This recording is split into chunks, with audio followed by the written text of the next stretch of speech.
I was supposed to go babysit, come to find out I wasn't really babysitting. I was tricked. I was sex trafficked at the age of 15. I was drugged up. I had to have sex with multiple dudes, like 15 to 20 dudes. I did not feel comfortable doing certain things, but I was forced to. I had a gun pointed up to my head. I told him, I said, if you guys are man enough to shoot me, go right ahead and shoot me because I'm not scared. I don't want to do this and I just want to go home.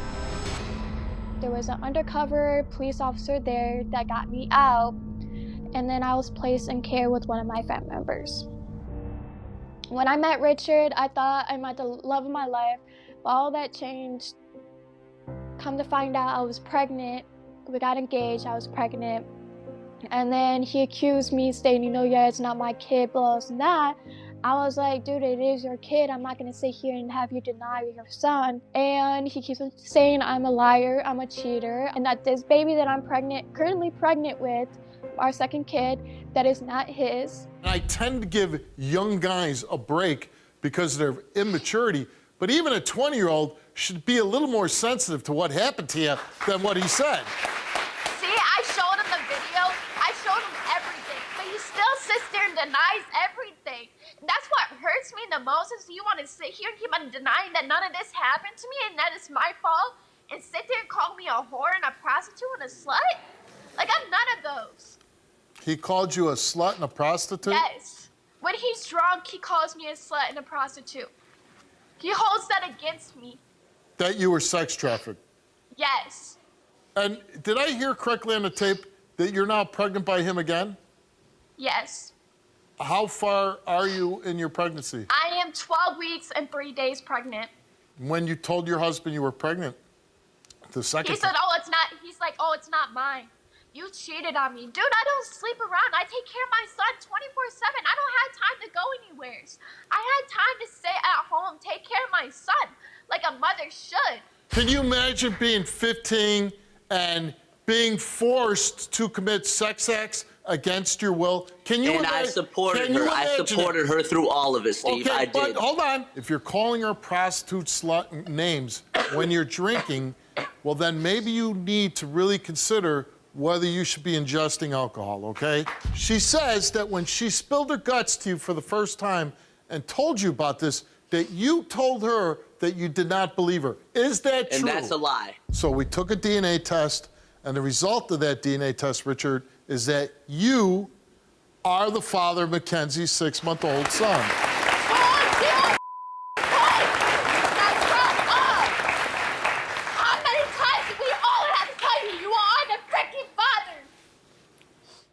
Richard says a lot has changed in the past 7 months and is here today with Mackenzie to let us know if they were able to repair their marriage.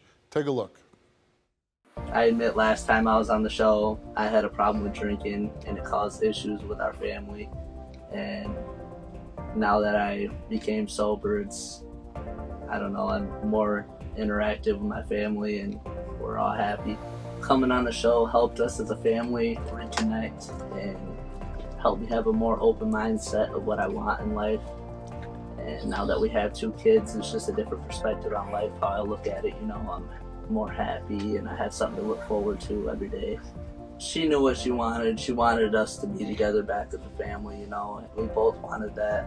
She just wanted to wait until I was sober so that way I could help raise the kids. And when I became sober, I just realized what I had. You know, Braden, he does look a lot like me. I don't know why I ever doubted that he wasn't my son. And now it's like we have a connection, you know, a bond me and Braden do. It's like, I don't know, he wakes up, he says dad, and it makes me feel really happy. And I do love being a dad, you know. I wake up and have something to go to work and look forward to doing, you know. I love going to work every day to support my family and making my wife happy and getting stuff for our 2 kids. And I just know that it's like a blessing, you know. If I went to became sober, I wouldn't have what I have now. The man I used to be, I don't want to ever see that man again. I was a bad person. I didn't really interact with my kids like I do now. I was mistreated my wife all the time because the only thing on my mind was alcohol, and I was going down a bad path, you know. And then when I came onto the show, like Steve was telling me, He's like, you know, you got your whole life ahead of you. Drinking's not worth it, you know, and you are better than that. And I realized that I am better than that. I do love my wife with all my heart, and I love being a husband and a father. So I just want to thank Steve for the things that he said to help us better connect as a family. So tell me what happened after the show. Well, it took about 2 weeks for us to work things out. We went to counseling. Basically, we talked everything out, and we both figured out what we really wanted. I wanted to wait until he was sober. I wanted to know that he was sober, to be able to take care of our family, and to help me basically have a healthy relationship. Yeah. You really got to love the fact that he's sober now, right? Yes, I really love him being sober. He's more interactive with all of us. He treats me really excellent and treats our kids excellent. Yeah. Now, you had another baby. Yes, I did, Steve. And he doesn't deny the paternity of that baby, right? No, he doesn't.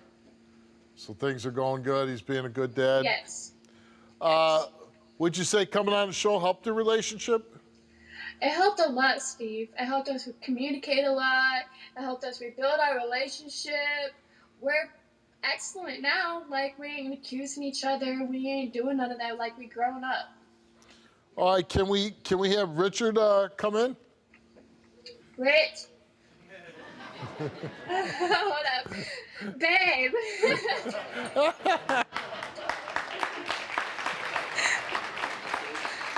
Come on, bring him in. Rich.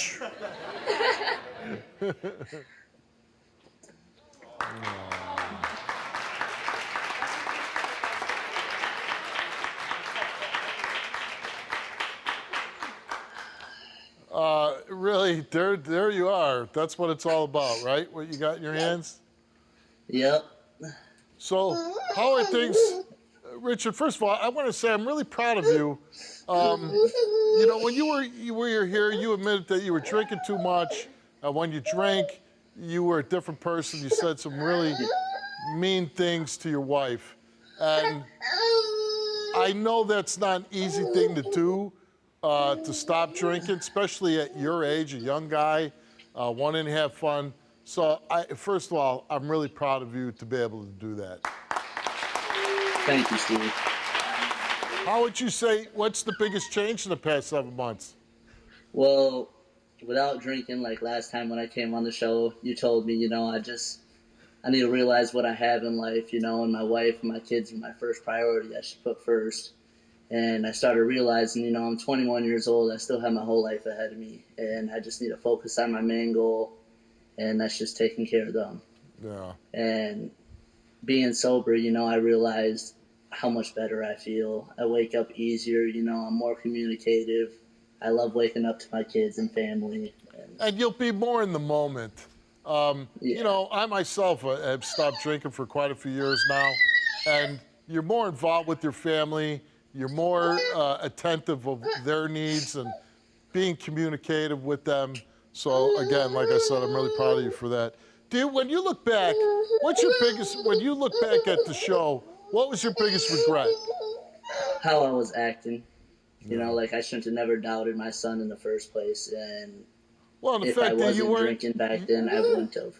And it seemed like you weren't all that sensitive to what your wife had went through.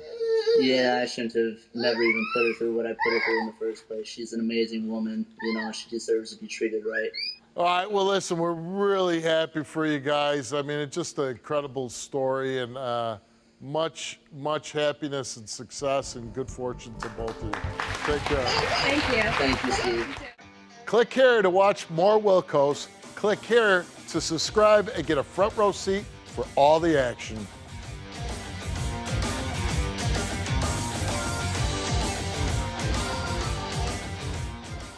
Can you relate to this story? Go to www.stevewilkos.com to get my help.